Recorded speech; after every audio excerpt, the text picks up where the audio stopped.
Shalom les amis. Je voudrais vous raconter une histoire pour illustrer ce que je voudrais vous dire aujourd'hui.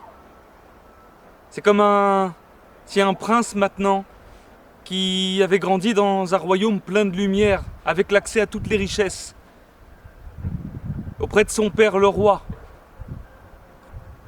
dans la joie, d'un seul coup se trouvait exilé dans un endroit plein de ténèbres, sombre, sale. Alors ce prince ne tarderait pas à languir le royaume et la maison de son père. Et les languissements, justement, c'est ce que notre exil doit provoquer. Notre exil général, évidemment, mais aussi notre exil personnel. Peu importe l'endroit où on se trouve, même si c'est très éloigné de Dieu, même si c'est très éloigné du judaïsme, même si c'est très éloigné de la Torah, peu importe cet endroit. Parce qu'en réalité, ce qui compte, c'est ce qu'on a à l'intérieur. À l'intérieur, je vous l'ai déjà dit, on a une neshama, qui est une âme. L'âme, c'est la partie qui est de Dieu qui est en nous. On peut la comparer à une flamme. Si petite soit-elle, cette flamme continue à brûler et à briller. Elle ne s'éteindra jamais, elle est indestructible. Pourquoi ? Parce que c'est une partie de Dieu directement. Et donc elle est indestructible, elle est éternelle.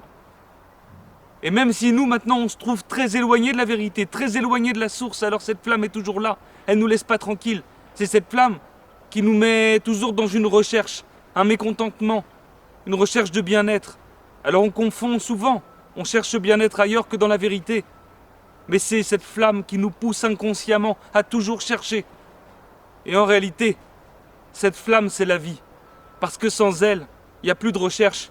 Et s'il n'y a plus de recherche, alors forcément, il n'y a plus de vie.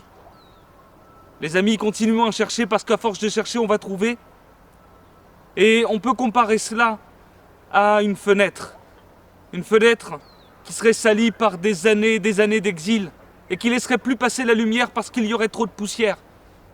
L'Avodat Hashem, le service divin, c'est nettoyer justement cette fenêtre pour laisser à nouveau passer la lumière du royaume, la lumière du roi de notre Père, la lumière de Dieu, pour qu'elle puisse résider à nouveau en nous, qu'elle puisse nous apporter bien-être, qu'elle puisse nous apporter une cohérence justement. Et c'est ça le but qu'on doit avoir, le but de l'Avodat Hashem, c'est-à-dire du service divin. C'est pas quelque chose qui va être contraignant. Non, c'est quelque chose qui doit nous amener à cette lumière intérieure.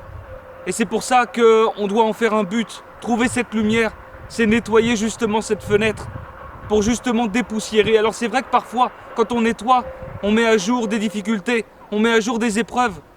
Mais c'est pas grave, il faut pas reculer parce que ces épreuves, à force de nettoyer, elles aussi, vont partir avec la poussière pour ne laisser place qu'à la lumière intérieure. Celle qui va nous guérir complètement de tous nos maux. Celle qu'on cherche depuis toujours.